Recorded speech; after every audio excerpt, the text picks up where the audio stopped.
The student protests against Sheikh Hasina in Bangladesh continue. What started as a peaceful anti-quota agitation has now transformed into a pro-democracy movement due to Hasina's brutal tactics.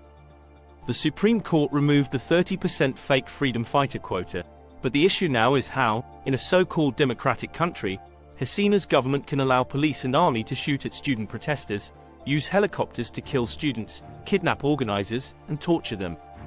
Over 9,000 protesters are in jail, more than 20,000 are injured, with official reports of 200 dead and unofficial reports suggesting over 1,000 deaths and thousands critically injured.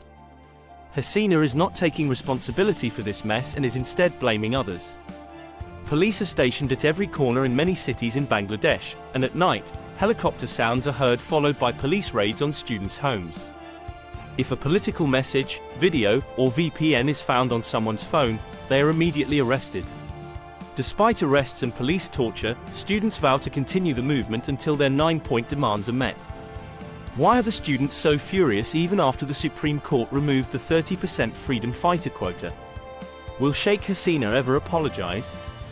Evidence is surfacing worldwide about the atrocities committed by Hasina's police and army. This protest also highlights the worsening economic and job situation in Bangladesh. The students believe that no matter how much police and army are deployed, or media is controlled, July-August 2024 marks the beginning of the end for Hasina.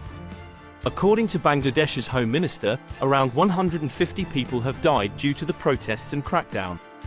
Prothom Alo, a reliable media house, confirms 210 deaths, but student organizers and local journalists believe the number could be much higher, perhaps over 1,000, and the government is not being transparent about the death toll, leading to even more rumors. Senior Bangladesh journalist Saya Khan tweeted a report showing many unidentified bodies at the intellectual cemetery in Dhaka's Rare Bazaar. While this claim cannot be independently verified, it is not the only such claim. The problem is compounded by Hasina's media control and internet ban, making people believe these measures were taken to hide the death toll. Several reports show hospitals refusing to provide official death reports, some people are still missing, and many bodies were buried by families without being taken to hospitals, creating a significant discrepancy between official records and the actual death count. Sheikh Hasina wants the matter to cool down quickly, so the real figures may never be known, and a real investigation is unlikely. Since the internet has returned in Bangladesh, evidence of police brutality over the past 2 to 3 weeks has been flooding in, further inflaming public anger. If you are not aware of the full story of the past 2 weeks' protests, we have made a full episode on Bangladesh. Students started protesting against the undemocratic freedom fighter quota, but instead of engaging with them, Hasina's government opted for tyranny and brutality, sending police and the army to create terror. One such terror symbol is Abu Saeed, who was brutally killed by Bangladesh police in front of a camera. The video evidence clearly shows that Abu Saeed had no weapon and was not even throwing stones when he was shot at point-blank range by the police. On July 19th, during a protest near Rampura police station, some youths climbed a building for safety after Police and Border Guards Bangladesh (BGB) opened fire. After some time, police and BGB entered the building, and most youths managed to escape, but one got stuck, literally hanging from the 4th floor roof. The youth posed no threat, yet the police did not rescue him but instead shot him at point-blank range. These shoot-at-sight orders were being executed against the youth of Bangladesh.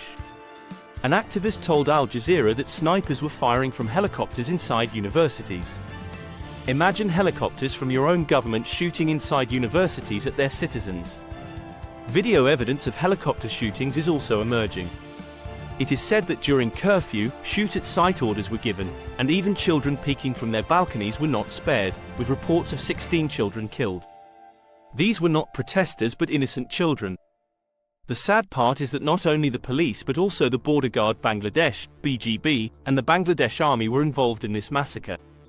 Reports indicate that UN-marked armored personnel vehicles and helicopters were used by the Hasina government to suppress the protest, despite such vehicles being meant for UN missions.